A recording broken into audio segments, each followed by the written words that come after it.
Muchas gracias, Simón. Un placer estar aquí. Hello, everyone. How are you? Now, let me sort technology out first, okay? So I go to share screen. Ok. Necesito que me pongan, por favor, poder compartir la pantalla. Si me avisan. Todavía me parece que no puedo.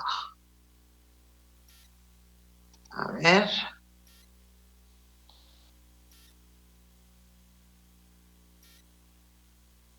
Estamos compartiendo los privilegios. ¿Se hizo? A ver, Ya, ¿ya puedes? creo que aquí ahí vamos. A ver, entonces me voy Okay. a la 2 y aquí voy a hacer un poquito de magia y me avisan nada más que ya deben de estar casi. Aquí no quieren. A ver. Vamos a ver si se pueda. Ahora es el que está aquí. We are seeing No quiere your por acá. computer. You are looking at everything, but you're looking Yes. at the way it shouldn't be. A ver. No. Okay. Let's try again, right? I'm going to stop sharing. And I'm going to see going to screen 2.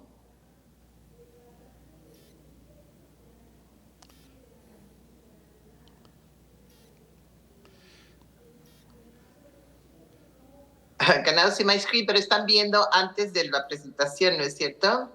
We are seeing at your desktop, at your computer. That's what you shouldn't see. Because something is not, this Zoom is different Zoom, not my usual Zoom. So let me see if I can do it from here first, okay? Just be a little bit patient. We have to learn to be patient with the technology today. All the time. All the time. So this is, I know what should happen, and I usually make it happen, but don't worry, if I cannot do it like this, I will go to my PDF and I will do that. So let me try. Okay.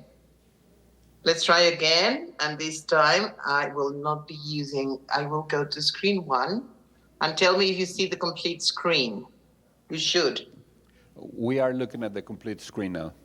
Look, okay, so this means I cannot see what's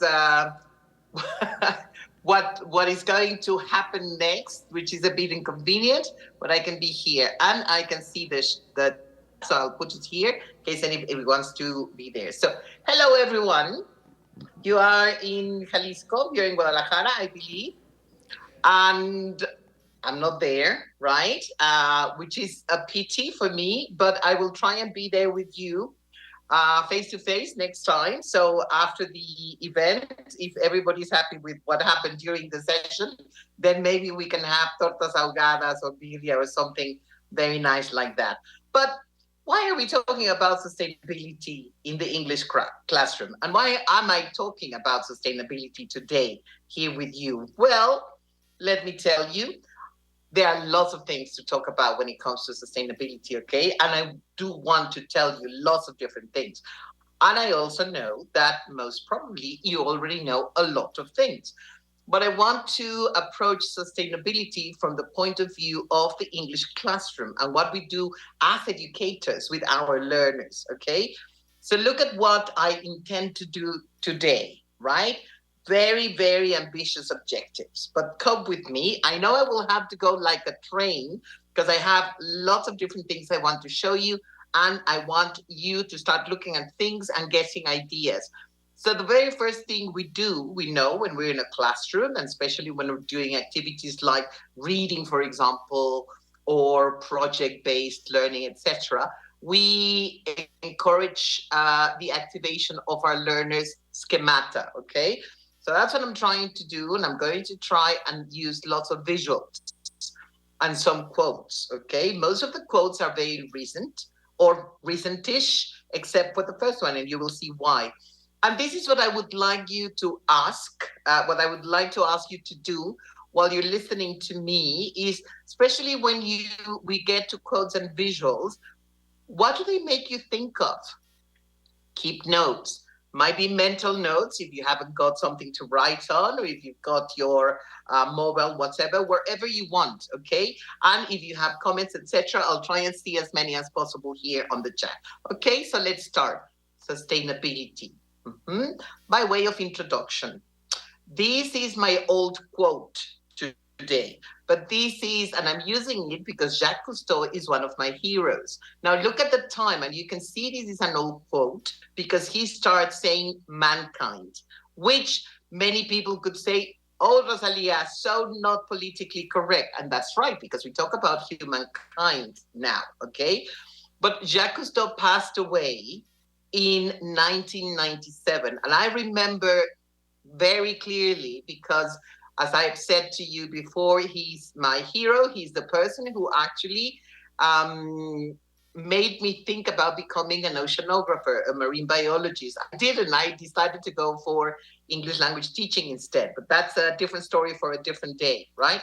But I remember when he passed away because I was about to start talking to colleagues like yours, and I was at the Universidad Autónoma de Chiapas in Tapachula, and my baby, who was months old, was with me, right? And I remember being very sad. I had to go and talk about creativity in the classroom, and I was feeling dismayed because Jacques Cousteau had passed away. And this is what he said: all the damage that we had done in the 20th century, last century, right, was significantly more than everything else in previous human history. And when he's talking about that, he's referring mainly to us, many of us, right? People who started their lifetime last century and we're still here, right? Not a nice feeling to have, but don't despair. This is where I am. As I told you, this is Mexico City. I don't live specifically there, but most people know the reference of the Ángel de la Independencia. So Mexico City usually looks like that, a bit gray skies, right? But this week, earlier this week, because of this, and because of this, it looked like that. Now, health warning, that's not specifically Mexico City, but that's sadly one of the other many cities around the world where the air quality is disgusting. And so we had what we call in Mexico contingencia ambiental. We couldn't use cars. Things were convoluted because it was awful for your eyes, etc. This is why we keep on talking about sustainability, and that's why we have to do more things. Not just talk about sustainability, but do more things. And when we talk about sustainability, it's not just because we are worried about the environment, because the topic of sustainability has to do with different things, right? Yes, the environment, we can see that very clearly. It has to do with the health and well being of life on Earth. And notice that I am saying life on Earth. So that includes us, people, but it also includes all plants, all animals, etc., all life, okay? But sustainability also has to do with a social aspect, okay? And that is that all human beings are entitled to good health, okay? And this is important, good health now and the good health of the people that will be with us in the future, okay? But also there's an economic aspect, and we're going to see, because usually, we have that saying in Mexico, there's money, so the dog will dance, okay? It happens. Money makes the world go round, as Liza Minnelli used to sing in that song, Cabaret, right? Let me share with you a definition that I found on Cambridge Dictionary Online, which is, as you can imagine, the dictionary I traditionally use, right? And look at the words that are really very, very black there in bold so that you can see the quality of causing little, even if it's a little or no damage, right? But it has to do with the environment, as we said, and how it can continue to happen for a long time. And then the last part, using things, resources, or producing things that need us to use other resources that cannot be replaced. And Ideally, it should be things that do not damage the environment. But are we really only using things that don't damage the environment? Sadly, you know the answer. The answer is no. Okay. This is a very recent quote, not like the one I started with Jacques Cousteau, right? This is Antonio Gutierrez from the World Meteorological Organization, and this was just a couple of months ago, talking about all the dramatic, because I think I can say truthfully, without exaggeration, that it's been dramatically huge natural disasters, natural disasters that have to do with floods, right? Here in Mexico, not just here in Mexico. You remember probably hearing about Sydney in Australia a couple of months ago, and now recently, last week in Adelaide, also in Australia, right? Droughts, okay? Heat waves. And then because of the heat waves, wildfires, right? But also it's extreme, really extreme storms. All of these, right? And we have to say there's nothing natural in principle, but it looks as though we are getting used to seeing more and more huge natural disasters. Okay. That is not good news, is it? Not good news at all. And that's why we have this new term, which is awful. I love words, right?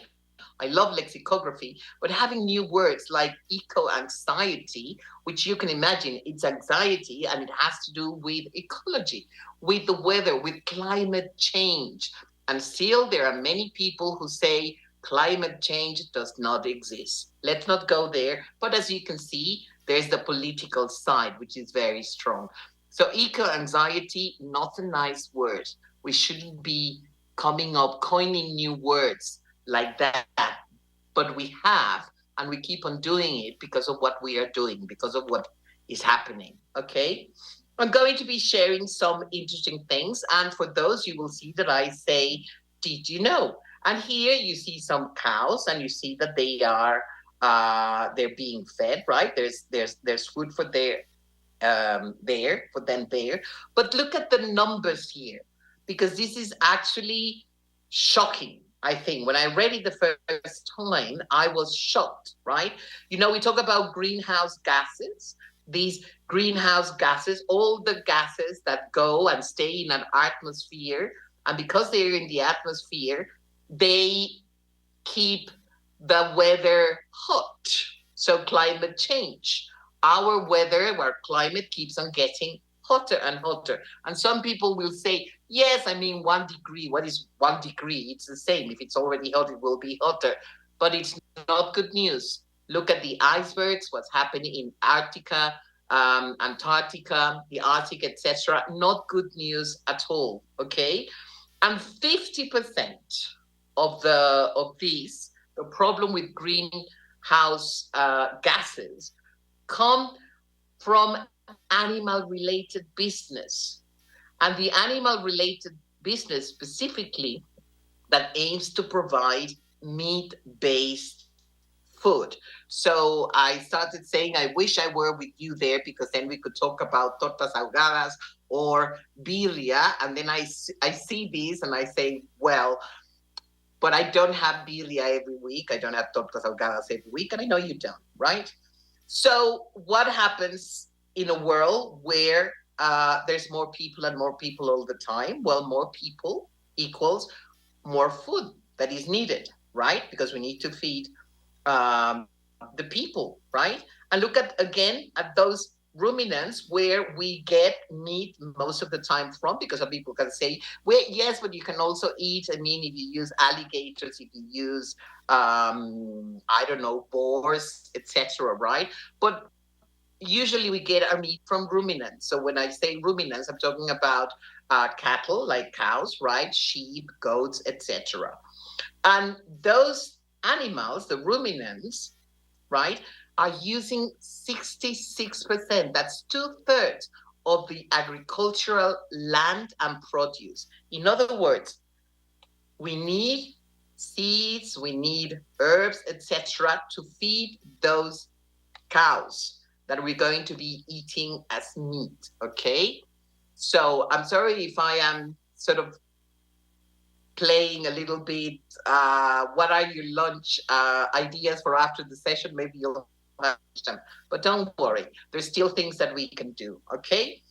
This week, there were lots of news to do with the environment, with sustainability, with climate change, etc. this week, because it's happening more and more all the time. So, did you know, for example, that this week the United Nations reported officially that population on Earth, on our planet, has reached 8 billion?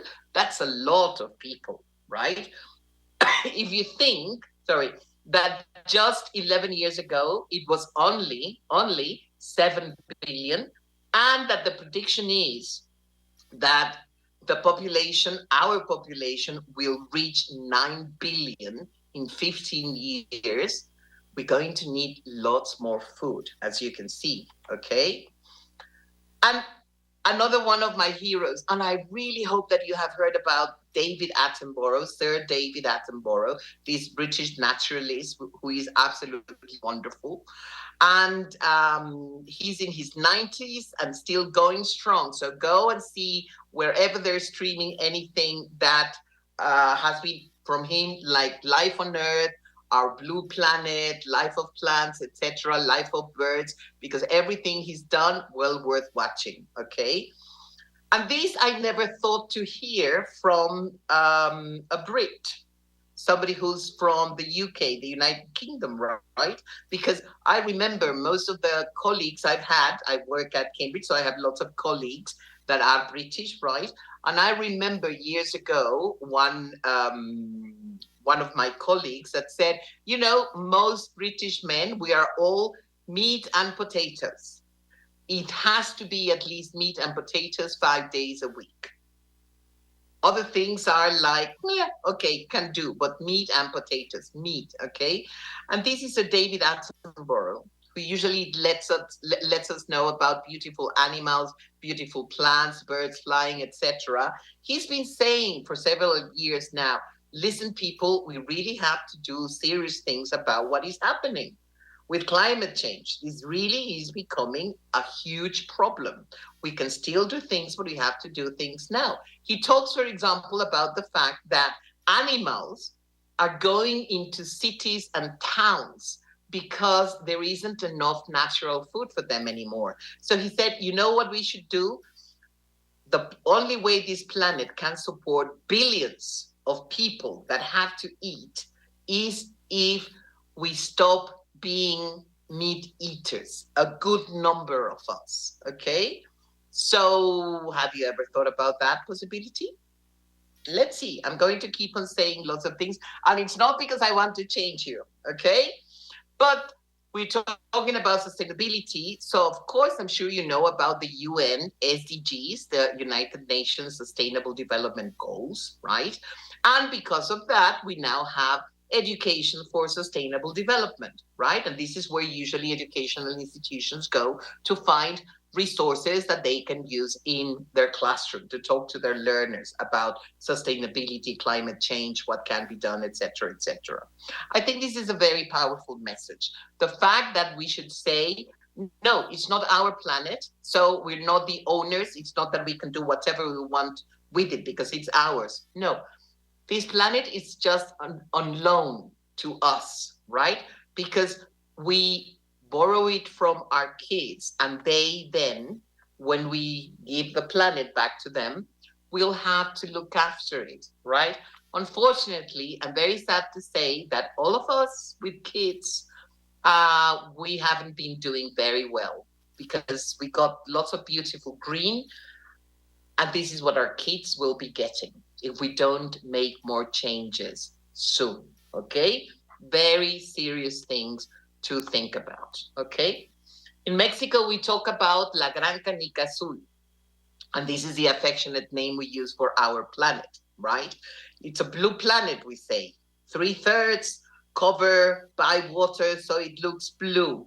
And it also looks green. But guess what? This beautiful blue planet isn't as green as it used to be.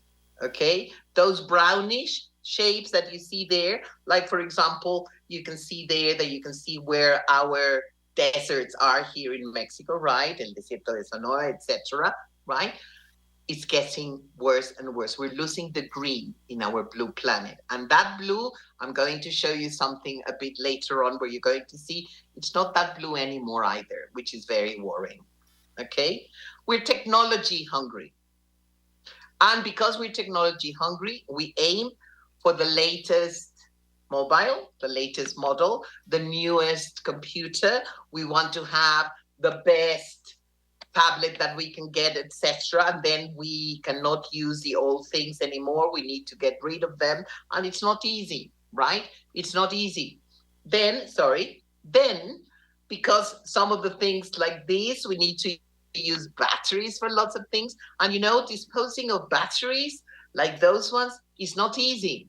Because if people keep on doing it the way they get rid of ordinary rubbish, we know that there are problems because they will eventually go down the soil and into the water and then probably into lakes, rivers, and the sea. And the nightmare continues. Okay. We're also very thirsty for coffee. And when we drink coffee, we drink it like that. When it would be so easy to go to the coffee shop and do it like this. I myself take my coffee to the office from home and I usually take my thermos flask and do it like that. Okay. But you can say, oh, come on, Rosalia, it's just one, right? It's just one cup. Okay. Yes, but how many billion of people on earth now? And then food waste. We keep on hearing about famine in countries, how people and children, those are the ones that really make us cry, right? Go to bed with an empty stomach, still being hungry, and look at that number. 1/3 of all food is wasted globally. More in what's called the civilized countries, right? But very sad, right? Very, very sad. There is food. There should be enough food to feed everybody, all the billions and billions of people on this planet, and yet we still waste it. Okay? I told you about the seas. Look at that horrible, horrible body of water, right? And this is something, if you didn't know about it, I think please read that because it really is outrageous. It really is outrageous. There's this thing, this awful thing called the Great Pacific Garbage Patch. And this patch is a collection of rubbish, of litter, okay? It's debris. It's things that we threw away. One of the things that they can see in some of those patches, for example, are toothbrushes. That's one of the things that they find the most. What do people do when they cannot use their toothbrush anymore? When I read that and when I saw the photographs, I was absolutely shocked. Now, if you look at our blue planet from a satellite, you cannot see the Great Pacific Garbage Patch as though it were just a pile of rubbish. No, it looks like that. And you know why it looks like that? Because by the time lots of the rubbish get there to the patch, when it creates the patch, and there are several patches. This is the biggest one, but it's not the only one. Rubbish creates microplastic, turns into microplastic. And this is shocking, and we should all be very worried about it. Microplastic gets into fish, gets into shellfood, like shrimp, like oysters. Guess what happens when we eat those fish, those shrimp, those oysters? Microplastic can now be found in human blood because we eat those fish, we eat those shrimps, we eat those oysters, whatever it is we eat that the sea has provided. Okay, so it looks like that, and there lots and lots of microplastic. Okay, that starfish shouldn't have plastic. We shouldn't have found it like that. Okay, yet because of all the plastic waste that we can see, that's not Mexico. But how many times have you seen photographs during Semana Santa or the end of year holiday or the summer, and we see Acapulco and Veracruz and Puerto Vallarta that you have in the state of Jalisco, beautiful, lovely Puerto Vallarta like that. It's not fair.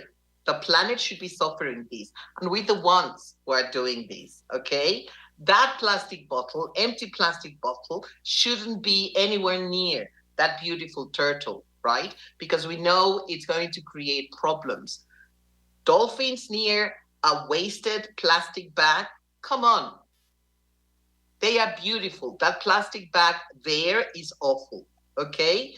But this is why it's there, because we are using so many plastic bags instead of just, for example, taking one from home to wherever it is that we go shopping. And we could do that so easily, right? But some people say, yeah, well, I'm just one person, right? So it cannot be that bad. But remember, when you start adding people, right? Instead of just using, as I said, I have my water bottle. This is the one I use. So I know how much water I'm drinking, right? And I try to avoid using bottled water like that, because what's going to happen to those plastic bottles? Okay. And so we come to the SDGs, the Sustainable Development Goals. And if you see, although you could say, oh, yes, there's an SDG, a UN SDG that has to do with sustainability. No, if you think about everything that has to do, that is related to sustainability, look at the different goals, right? Zero hunger. We've been wasting food.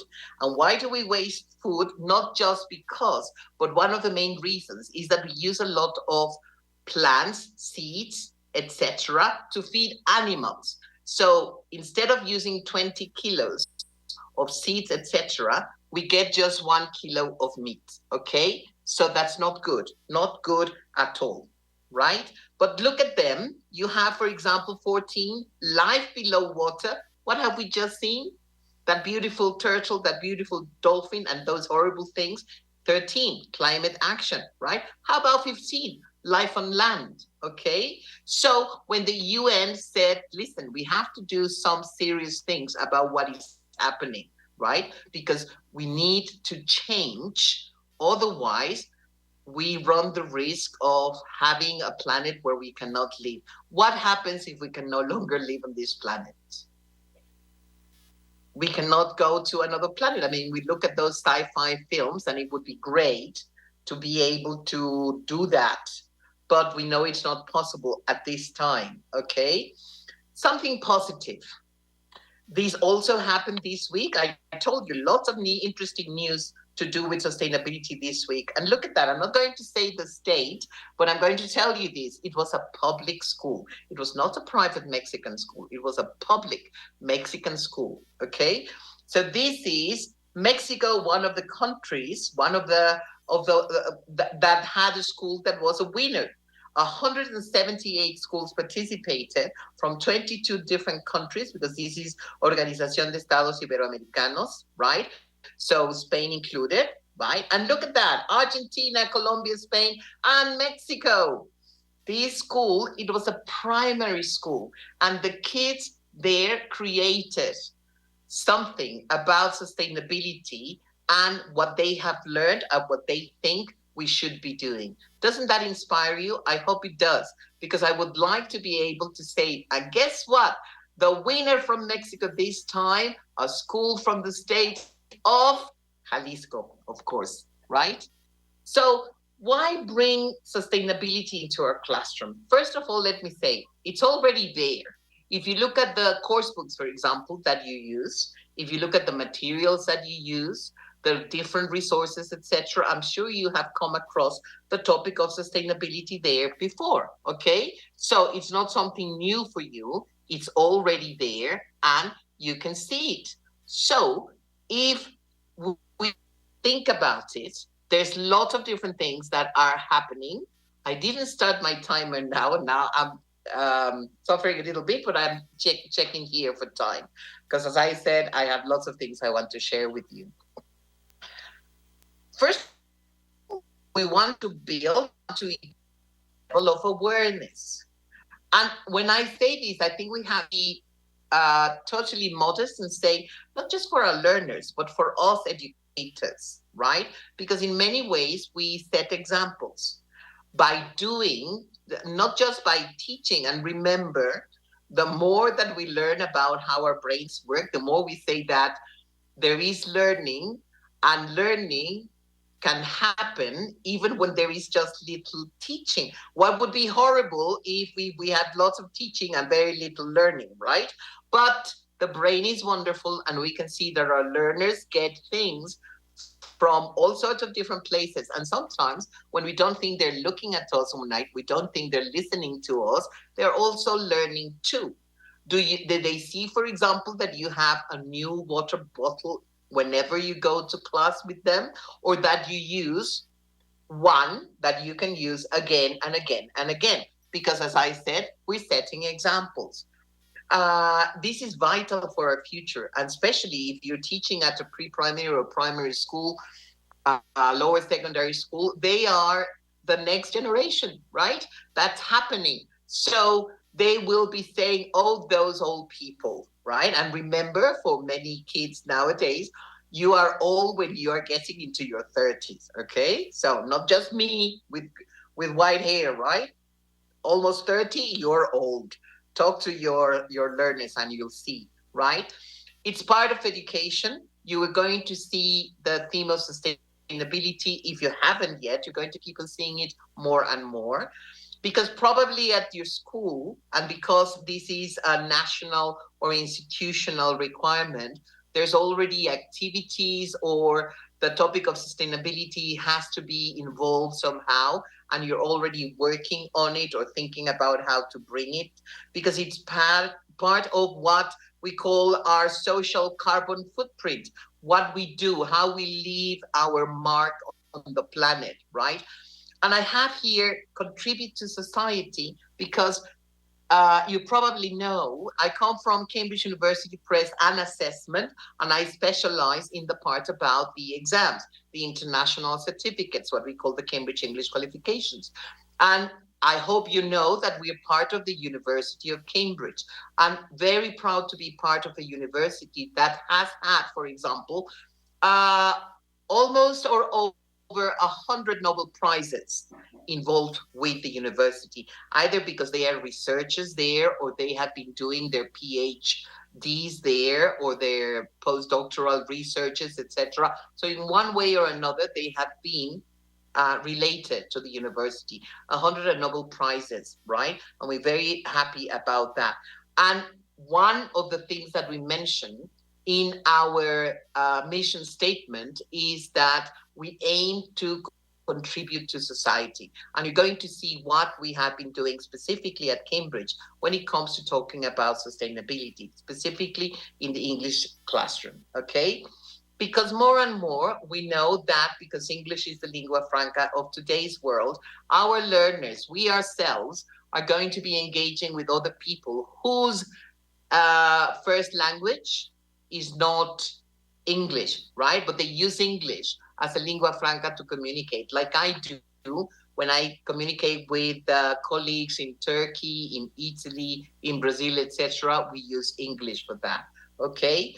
So more and more, as I said, we're going to be seeing materials that have to do with the topic. So English, very important for all those very important conversations and materials that we have to read, articles that we have to read, things that we would like to watch, etc. Right? And because, as we said, we live here, it's only one world that we have. So we have to really pay attention to what we're doing. As for the University of Cambridge, we have joined the United Nations Global Compact. This is a global compact that is a call for organizations. So, for example, the part of the university that has to do with the publishing and the exams, the assessment of English as a foreign language, right? So we are there. And I'm giving you examples of the things that we have said, we have promised. This is part of our mission and our targets for the next years. You can see the first one, to be carbon zero in all energy related emission by the year 2048. But we had to start. And when we said this last year, we said, and this is what we're doing now, people. So we all had to do this. Local offices, for example, in the world have already gone plastic free. Mexico, not yet, but I want to be the one of the people who keep on saying, come on, let's not do this, let's stop using that supplier, etc.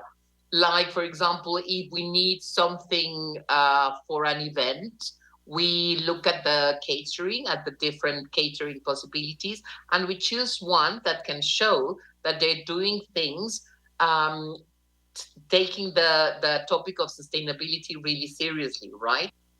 That also means, for example, and this is why Simon said, Rosalia, remotely, perfect, right? Because we're trying to do fewer trips, because those flights to go to beautiful state of Jalisco, they involve, it's not just the cost, it's everything that has to do with nature. So we aim to do that, fewer and fewer trips. But remotely, we're there, okay? I won't have birria or tortas, but I'm being there. Part of the University of Cambridge. I don't know. Have you had the chance to go to Cambridge? Because it is a beautiful. I say very affectionately, with love in my heart, right? That Cambridge is como un lindo pueblo bicicletero, okay? And it is actually, literally, a pueblo bicicletero because it's a city, but it's a small city compared to, for example, London or, Dios mío, Mexico City. Okay, so look at those. That's King's College, one of my favorite Cambridge University colleges, right? Look at all those bicycles. It's great to see those bicycles. Look at all those numbers. 1 in 3 residents bike to work and school or school. Can you see that happening in Guadalajara, where you live? Because here in Mexico, it's a nightmare. Brave people do use their bikes, but we've also heard about accidents. We've also heard about those specific places for bikes that are so unreal that cannot really be used, right? But Cambridge is bike friendly, totally, right? And look at that. Undergraduate students, because this is something that the university can do, and say, you're a Cambridge University student, you shouldn't really use a car. What you should do is walk or use your bike to come to college, okay? And is that powerful? It is, because over a third of Cambridge residents are students. So all those people, they have a very good reason to bike, and that is it's university. Their university, they're saying no to using cars. Walk or use your bike. That I know can be challenging in places like Mexico City or Guadalajara or Monterrey, big cities. Okay. So we created a framework, okay? Because we, as I said, contribution to society. So how can we contribute to society? Let me share another wonderful quote that I really, really like, because this is what I've been saying. Yes, billions of people. You're only one person. I'm only one person. But look at what Malala says. Just one person, just one educator like you or me, just something that we read, something that we write, an activity that we create for the classroom, that can change the world. We can inspire learners, right? We can give them bad examples or we can inspire them.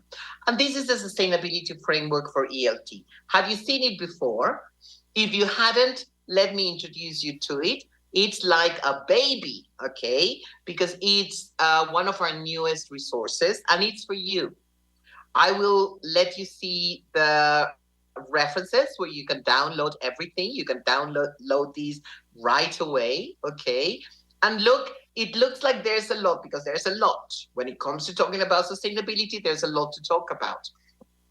So we are looking at things regarding sustainability from 4 dimensions: knowledge, values, innovation, and transformation, and 3 core areas within each one. Don't worry if you think, oh, that's a lot of information, etc. Let's make it easier, right? You know the KISS principle: keep it simple, silly, or stupid, depending on the kind of people you're talking about. So for you, I would say, let's keep it simple, okay? So 4 dimensions, sustainability.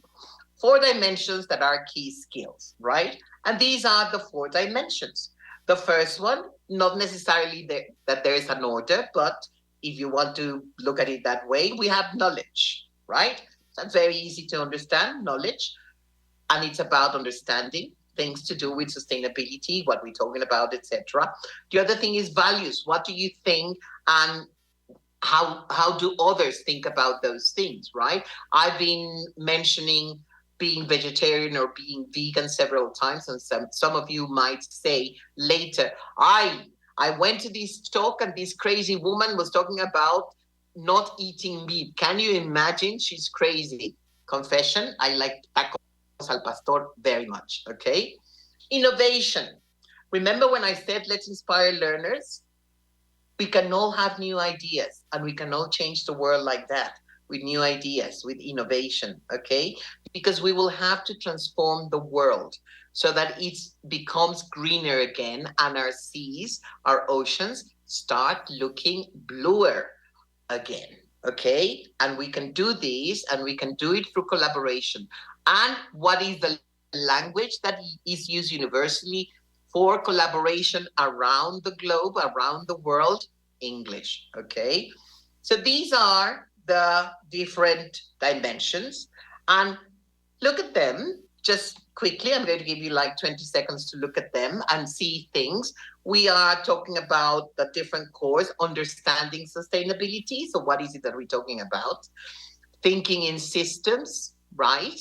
And appreciating interdependence. Okay. What happens, like, for example, when we try to change what Mother Nature did, we create lots of problems. Like, where are camels from? Usually we find them in, like, we look at Egypt and people going, right, they're near the Nile, going to the pyramids, and they are riding a camel, etc., etc. What happened when we introduced? I say we, but I wasn't part of the decision-making group, okay? When we people introduced camels to Australia, they became a huge problem. What happened? Did you know? And this is, I have a brother who's a veterinary pathologist, okay? So he loves animals. He's all for animals. And I asked him once and said, can you find out, is this a myth that there are lakes in Mexico where there are piranhas? And he said, it's not a myth.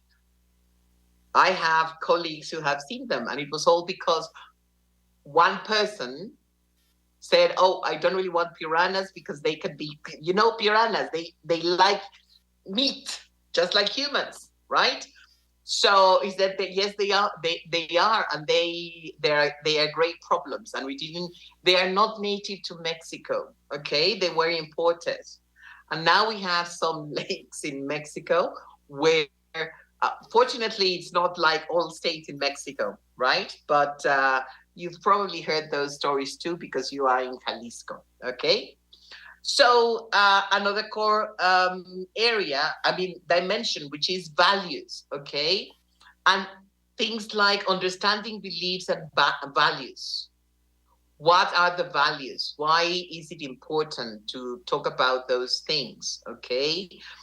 Engaging in environmental regeneration. What we have almost destroyed or what we have destroyed, how can we bring it back?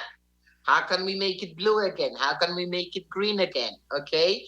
And caring for oneself, myself, yourselves, and others. Okay. So that's why you talk about really, should we be eating so much meat? I mean, how can we get proteins instead, etc. Things like that. Okay.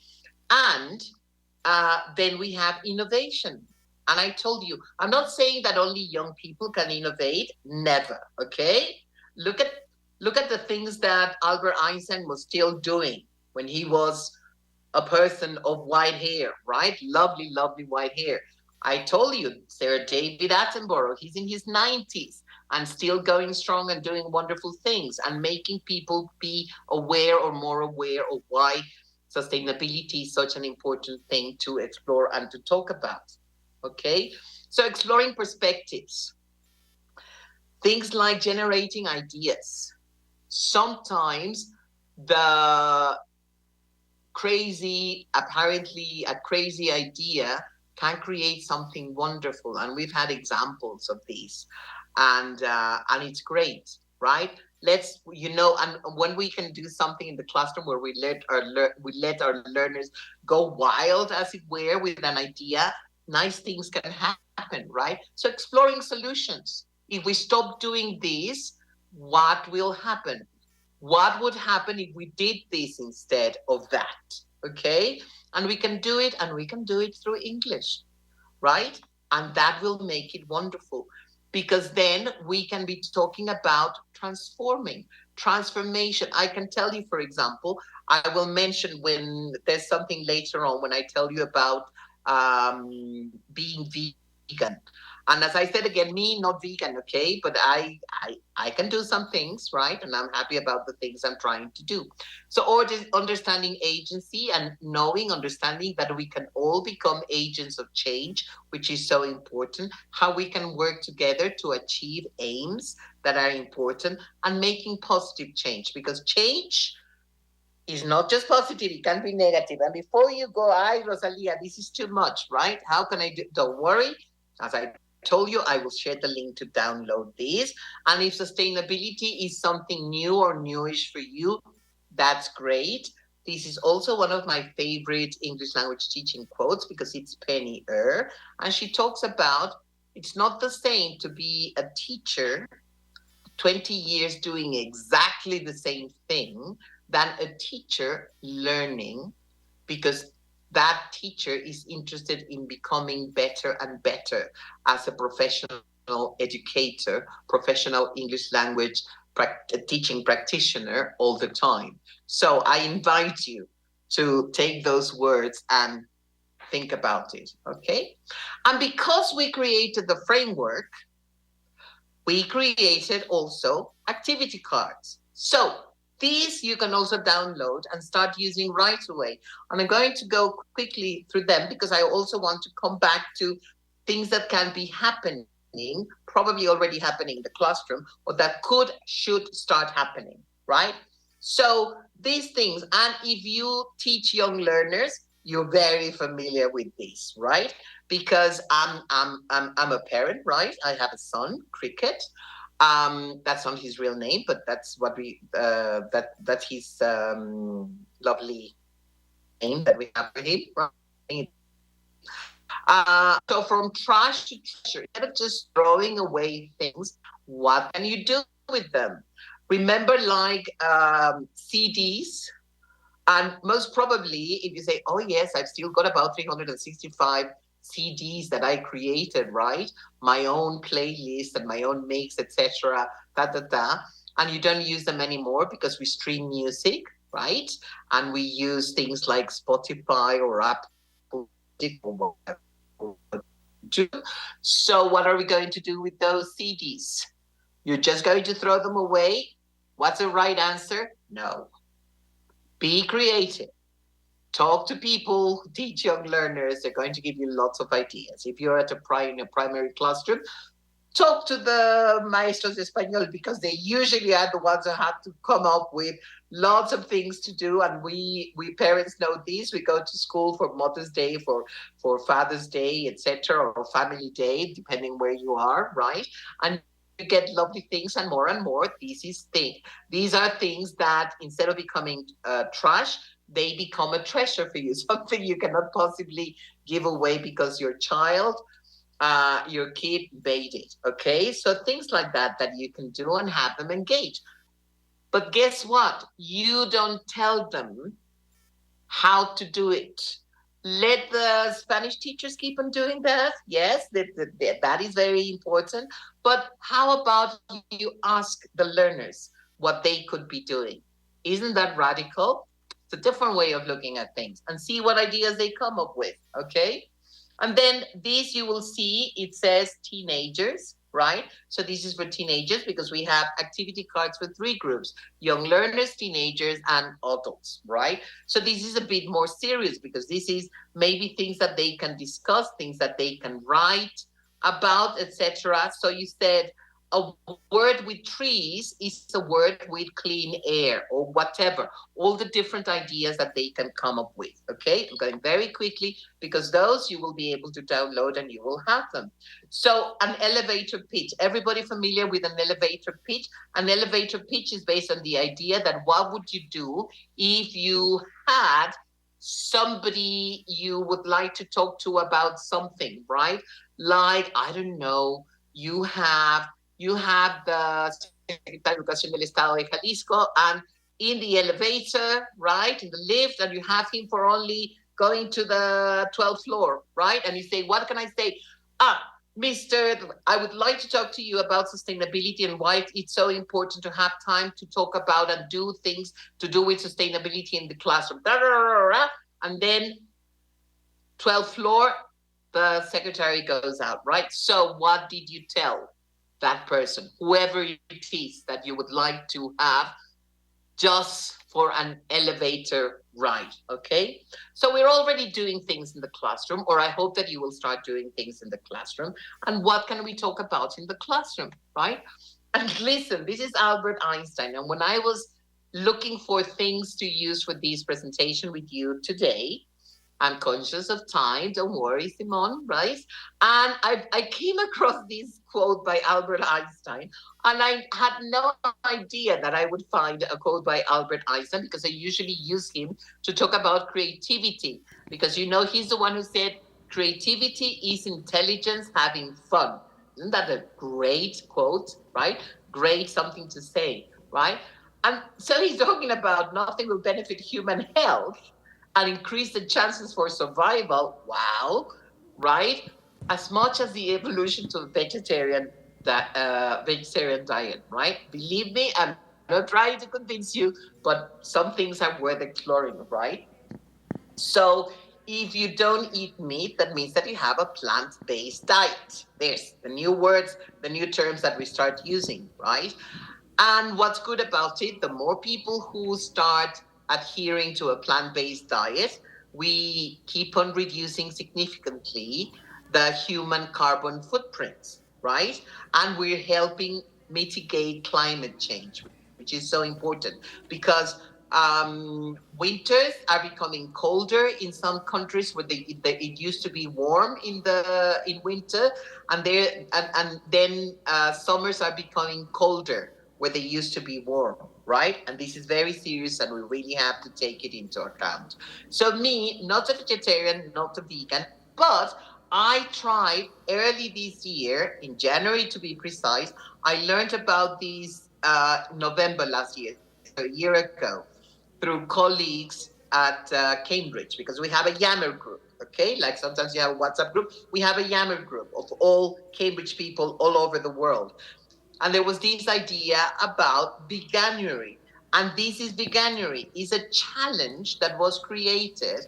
And it says, why don't you try being vegan for a month? Okay? January. Hence, vegan January, veganuary. Okay? And guess what? I joined last month, and I was really upset because I talked to my boys, my husband and my son, and they say, well, how would you feel about it? And they say, oh, yeah. And after just 1 day or 2 days, they said, no, we love meat too much, right? Not for us. And I said, okay, but we'll try and keep on doing things because, for example, for years now, we've all had here at home the 2 meatless days, right? So I said, let's see what else I can do. And this was what I did, for example. I start drinking plant-based milk. Okay, you may have a problem with the term. My son does. But remember, we used to talk about the 3 R's, right? Now let's talk about 4. Okay, because we're going to use the first one, that is reduce. So we're going to reduce plastic. Remember what I told you about microplastic in our blood? Not good, right? Unnecessary packaging. Look at those beautiful bananas. If you like bananas, I hate bananas, okay? But if you like bananas like my husband, okay, they don't need a plastic bag. Nature has already taken care of protection for bananas, okay? Reduce waste. That thing about a third of the food is wasted, criminal, okay? Reuse. You're not wearing some things anymore, well, share them. with some people who might if they're still in a good condition. And recycle. Look, that would have been a horrible empty water bottle, and now it's helping continue with life. So create a new life for something. That's what we can do. Let's face it, sometimes we fall in love with our shower and because we are enjoying the singing, everything that we do there, etc. I myself use music so that I can see how many songs are there. And I know if I went through the whole new collection, then something was wrong. Okay. That may look nice, but it's not good for a planet because that is too much energy, right? Because we're used to having all lights on, okay? So why don't we make a point of saying if I'm not there, I don't need the light on, even if it's just for 5 minutes, for 10 minutes, etc. Okay? Let's talk to our kids about what we can do. Things like going outside if we're near a park, if our school has a garden, etc., and how we can clean it.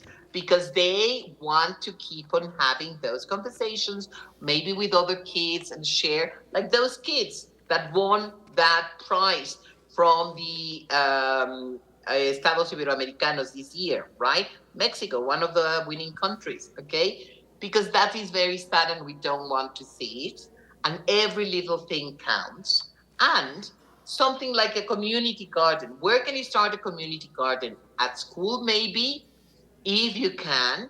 These are fancy community gardens, right? But that can also happen. But what about you? What can you do at home? Have you ever thought, for example, about growing tomatoes? Because if you would like to grow tomatoes, all you need is one of those huge plastic buckets. And we've all got some of those huge plastic buckets one way or another, right? So we can do it like that. I have a neighbor who's promised to give me some of the seeds from the next crop of tomatoes that he grows at home, and he lives in a flat. Okay, so he uses the what's it called? The oh god, I forgot the word. Okay, but he grows them, right? And I say I want to do this, and I can do it. Or even just in your kitchen, if you also live in a flat. Okay, you can do it like that with herbs, right? And you can do it with coriander, with cilantro, all those things that you use, epazote, etc., whatever. You can do it at home.